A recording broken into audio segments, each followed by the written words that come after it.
Okay, welcome back to Lloyd and JD, most epic, awesomest podcast in the world. I am Lloyd's A-Wearing, Money Inc., graffiti artist, and that's pretty much it, right? I do prints and whatnot. Yeah, and I'm J Durham, JD blah blah blah blah blah. Photography. So I get tied up in my own name. Yeah, I'm J Durham, JDurhamPhotography.com. Actually, I'm JDurham.com, not JDurhamPhotography. Man, I'm just firing on all cylinders. I think I need another coffee. Yeah. So I just had a smoke. I feel great. Yeah, or Paint Ink on his Instagram and Twitter. Yeah. Okay. So we are on to episode 6. I mean, holy shit! I know it's really crazy when you think about it that we started this thing almost. It'll be over a month ago now. Yeah. Well, and it started off with just us joking about making a podcast. Yeah. And now we're actually doing it. And not having anything really to talk about, and still really not knowing what to talk about half the time, but we're plugging things forward, and we appreciate all your comments and views and what you guys give us for feedback. We really appreciate that. Yeah. For sure. Okay. So actually it just popped into my head. I got to talk about this. So I've been, I work landscaping. So we got a new employee. She's a girl. Yeah. Keep her anonymous. But if she watches the podcast, she'll know what I'm about to talk about. It's really funny. So she does go-go dancing. Right. I'm sure lots of girls do go-go dancing in the city. I know they're pretty big in the clubs here. But she did go-go dancing for some of the strip clubs. And I was just talking to her. She doesn't take her clothes off. Okay. She keeps her lingerie on or whatever.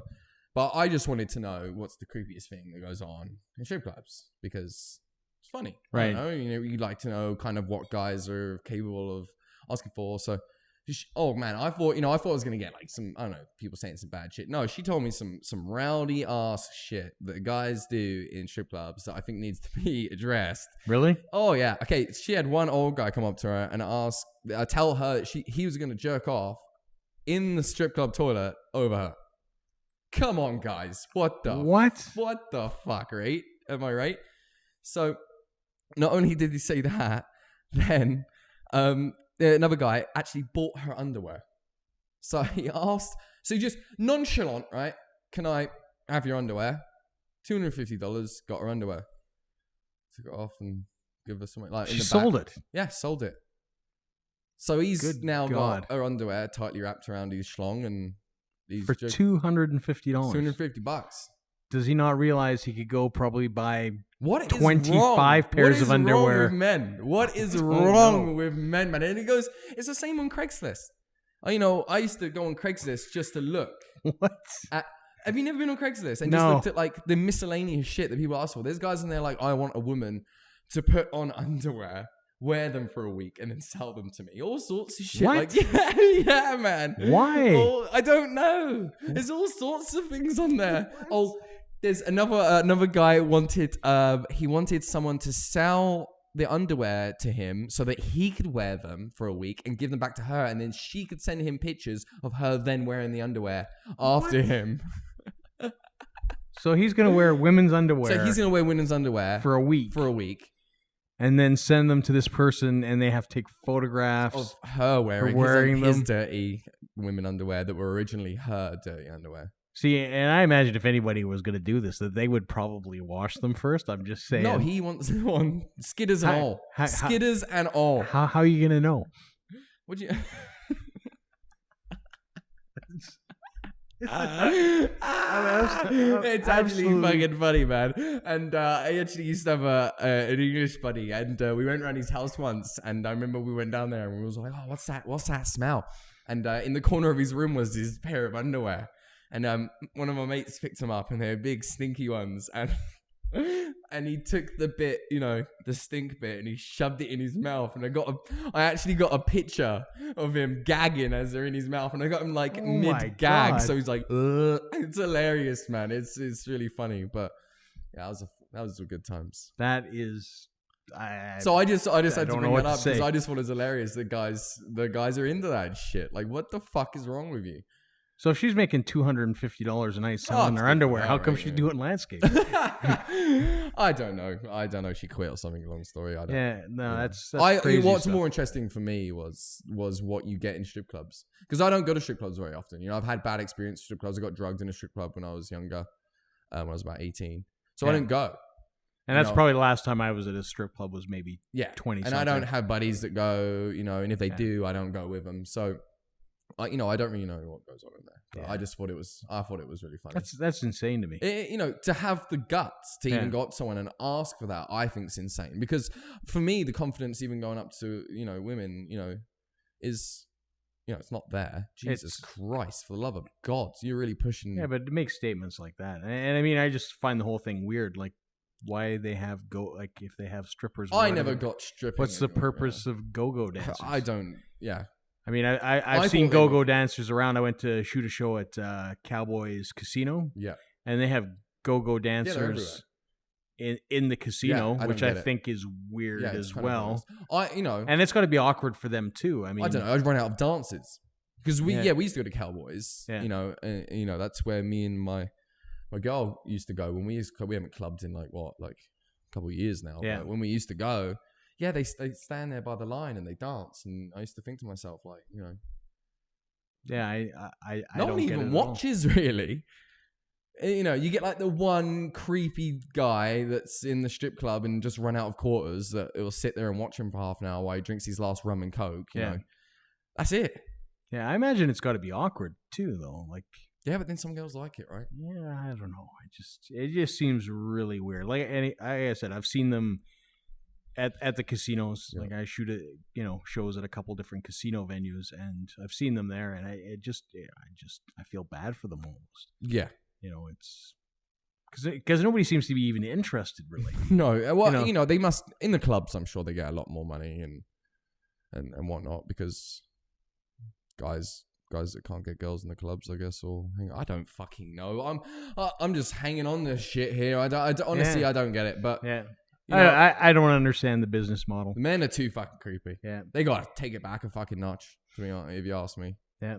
So last episode we talked about Bruce Dickinson and his 3 stages of tongue cancer from and how rock and roll it is. Yeah. So rock and roll that you got fucking tongue cancer from licking vagina. Yeah, well, you know what? Iron Maiden is still one of my most favorite bands out there, hands down. They just released a new album, Book of Souls, which I picked up this week. That was my record shopping. A lot of times I don't even buy. The one that we have? Yeah. I actually brought it down because the big thing for me always, and I think I mentioned this before, like when I was younger, and one of the first albums I bought was actually an Iron Maiden album, was Killers, just strictly. It's funny, one of the first rock albums I bought was an Iron Maiden album. Strictly because of the artwork. Yeah. Because, Derek Riggs, who used to do all the album art. Well, my tattoo on my leg's pretty much based around, it's...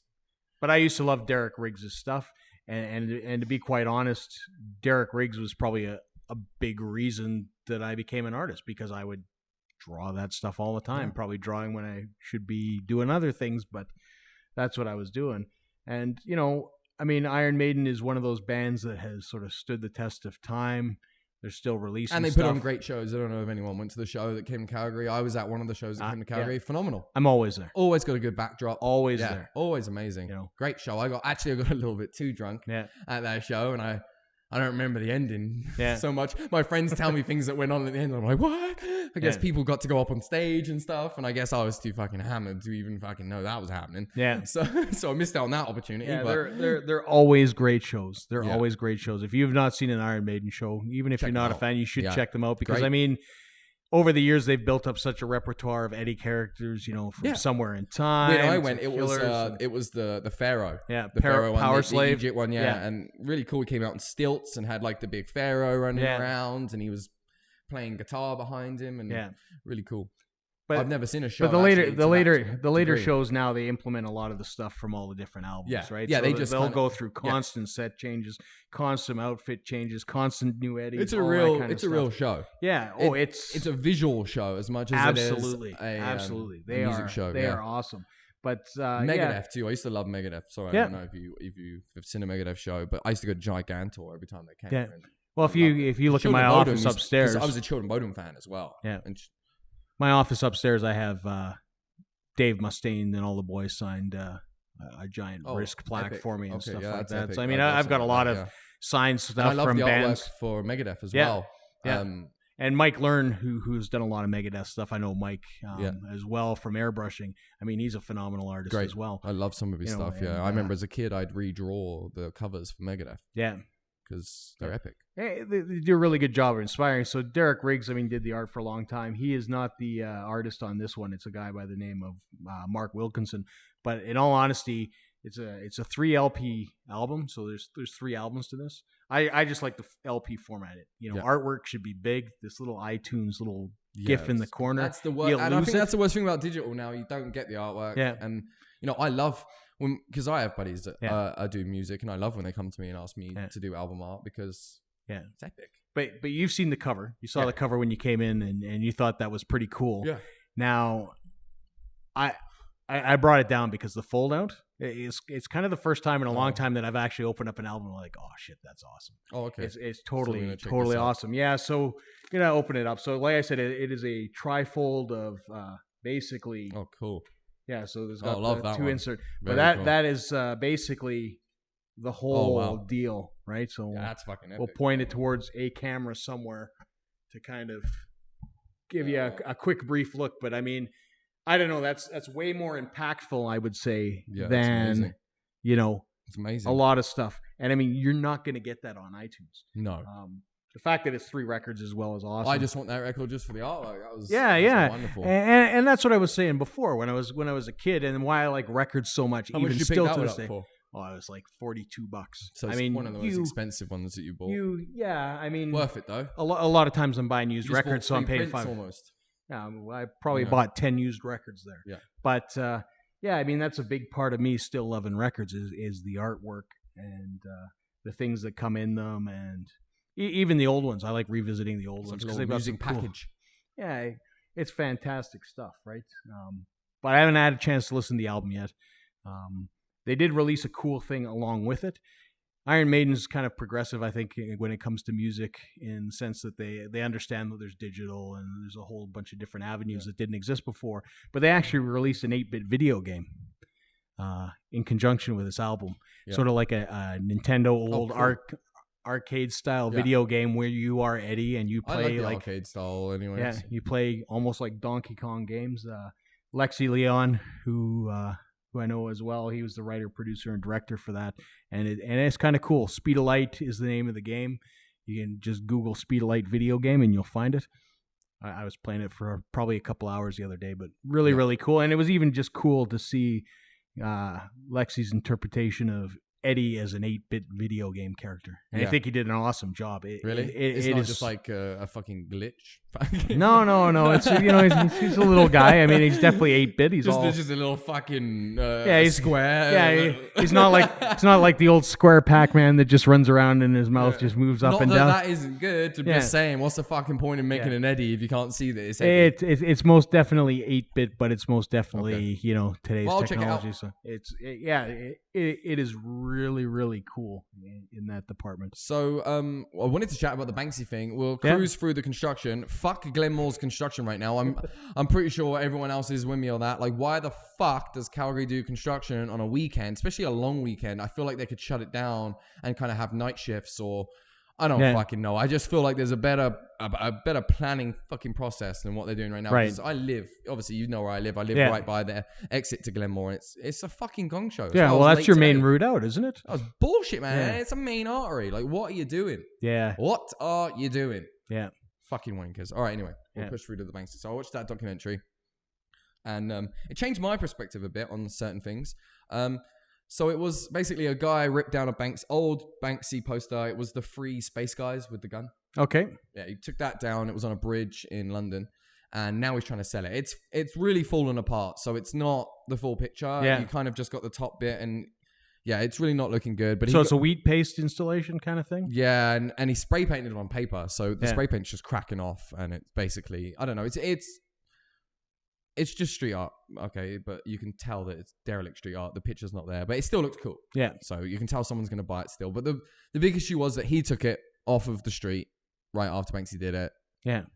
and took it home. Now he's trying to sell it for 40 grand, and there's not much of a market, because I didn't know this, but I guess there's some kind of unit in England that when someone has a Banksy, you take it to these people and they work with Banksy, and he says whether he did it or not, because he's street artist. So, And that's with the police? No, it's not with the police. Sorry, did I make it sound like... Yeah. No, it's with like a unit, like of people that work, and they call themselves, fucking hell, for the life of me, I can't remember it now. Some kind of protection.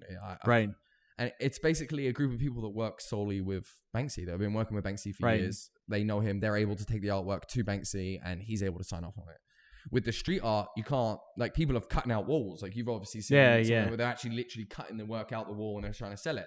It's only because, like, on the documentary, they say his work's running out. There's only so much of his work that's out there that's selling, right? And soon enough, the street work is going to become popular, because right now it's not in galleries. And they were speaking to certain gallery people, like, do you think it's okay? And they're saying it depends on why you took it. If you took it because you loved it, you had to have it, thought it was amazing, and you're going to have it up in your house for the rest of your life, take it. Right. But if you're taking it because you're going to make a quick buck, because you know that this is going to sell for a lot because it's a Banksy, then you've taken it for the wrong reasons and they're not going to sell it. Yeah.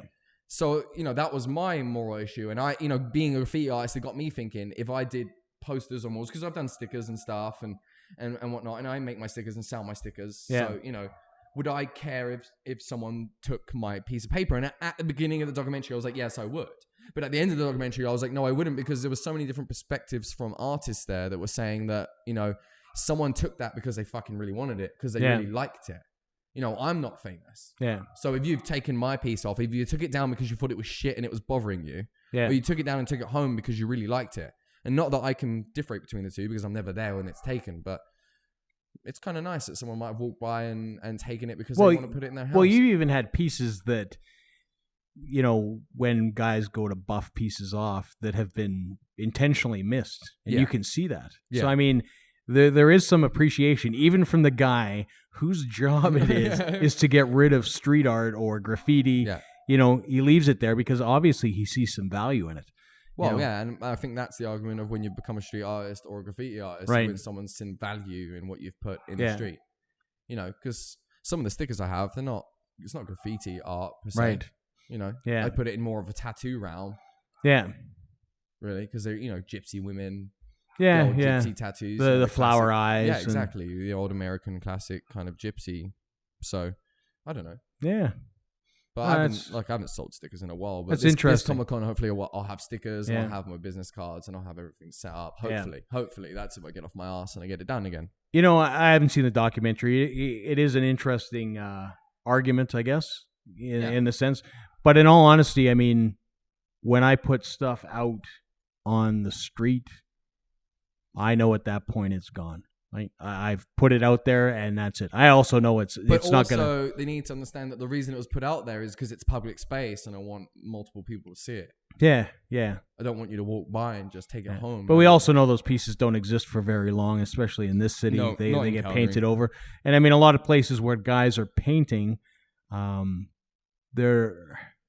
going to see it unless you know where you're going. Yeah. And to Calgary, they need to make a better graffiti for us in Calgary. They need to make something, The unfortunate thing with that is, and we've discussed this before, is that they had the concept of the free wall down at Millennium Park. Yeah, but then they're paying all these people, like, I don't know if anyone's seen down on 17th Ave. They got those new buildings that just on the corner of 17th and 4th Street. Yeah.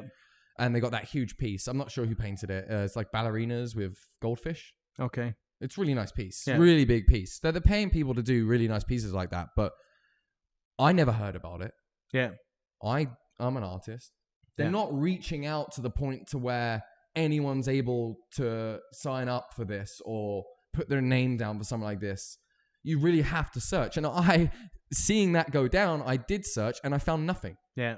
And that's my problem. Like, how the fuck am I supposed to get out there and paint outside like I want to when they don't make it available for everyone to do so? Right. So great, you found a good graffiti artist and now you're going to let them paint your huge wall, but you haven't given anyone else a chance. Do you know what I mean? Yeah. I feel like you have to have your foot in a door somewhere.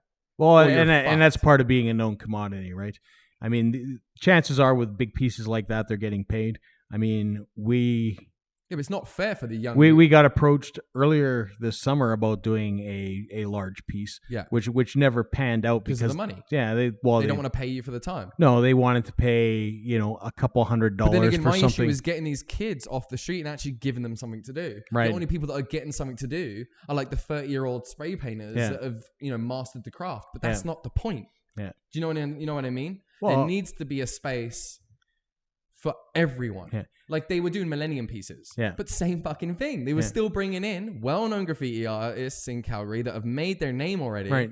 Why the fuck are you bringing them in? You need to bring in the guys that haven't made their name yet. That's the whole point. Yeah. But that's not really any different than what we did last summer. We got pulled in to do that skate park. Right? Yeah. But the deal was through is that luck of a fucking draw because we were in the right place, time. Right place, right time, but still doing work that they liked. I mean, they need to make it more accessible. Yeah. But I mean, what they did was they brought us in, and then they brought kids in. Yeah. And then we all painted. Yeah. I mean, that's. But that's happened once. Yeah. And the unfortunate thing with that, I guess, is they give kids a taste of it, and then they've got no outlet for it, right? But they didn't. I've been to Millennium. They did, and that was part of the problem. They kind of did. Yeah. But the pieces there are big, massive, full, thick, well-known pieces. Yeah. I've seen it. Yeah. You know what I mean? Oh, yeah. I mean, I think that was after the whole thing where basically they brought in an artist, and then they had a bunch of other people that could go spray paint down there, and then there was a bunch of profanity sprayed, and they wrecked the bathroom. The arseholes fucking ruin it for the rest of us. Yeah. You got the kids going out there, and if anyone's watching that, knows people that do that, just is pointless. Yeah. If you want graffiti to take hold in Calgary, we're getting interrupted again. Yeah. Well, no. Fuck me, Jesus. Yeah. She's the demon of the podcast. Bear. There we go. Oh. I don't know, but I don't know if those kids need to quit it. Because if you want to follow graffiti, drawing a fucking dick in Millennium is not going to get us anywhere. No, and say fuck the pigs and all that kind of stuff. It's not going to help anything. And there's things like this that you can listen to, with both of us who we both paint legally. Neither one of us, we paint on other people's shit and stuff, and we managed to get by and still have fun learning to graffiti and. It would just be nice to see more outlets like that. Yeah, I mean, but the reason we're not getting outlets like that is because of people drawing dicks and drawing stupid shit. Oh, it's because people don't understand, and they don't care to understand either, and they look down. There's also a difference between a tag and you drawing a dick on something. Oh, absolutely. You know what I mean? Yeah, absolutely. And for me, even if you're drawing a tag, it's better. It's still art to me because I'm a graffiti artist and I respect that art, but I don't respect the penis that you just drew. Yeah. Or meth hoots. Yeah, meth hoots. What the fuck, man? No one likes meth hoots. Stop drawing meth hoots on shit, you fucking weirdos. No one's into that. No one is not going to get you anywhere.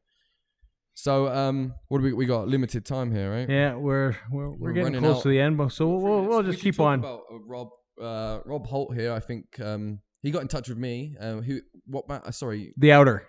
So The Outer was the local Calgary band, and they were looking to write actually a song for the podcast. So that's cool. That was really cool to know. So hopefully they're actually willing to do that. And we move forward to that. And you were saying that the 240 they have given us basically permission to use their song Microphone. Yeah. And I'll put the link below. They're a funk rock band. Okay. Their songs on iTunes currently to use that, along with the podcast as well. So, I mean, we really appreciate the guys that definitely, are, those things are super cool. And, anything like that. I mean, anybody that wants to work with us, just give us a shout. I mean, leave comments, send us messages. Most people have been sending messages and stuff, but it's always good to leave a comment. We do check. Yeah. So we're always on there. We're pretty, we're pretty invested in this point, I would say. I mean, we started off, with no expectations and kind of surprised, and we're just kind of running with it. So and hopefully I'll soon start promoting some of the ads here on Facebook and stuff. And start bringing in more people and absolutely different people out of the friend zone and stuff. And hopefully we can, I don't know, make this a good station and. Yeah, and at least talk about things interesting, and I hope you guys are enjoying it at least, because we are, and I love listening to them. Yeah. So So we're gonna wrap it up. This is the end of, like I said, 6, right? episode 6. So enjoy and stay tuned for episode 7, where we'll have more tasty shit to talk about. Right? Absolutely. All right. Peace. See ya.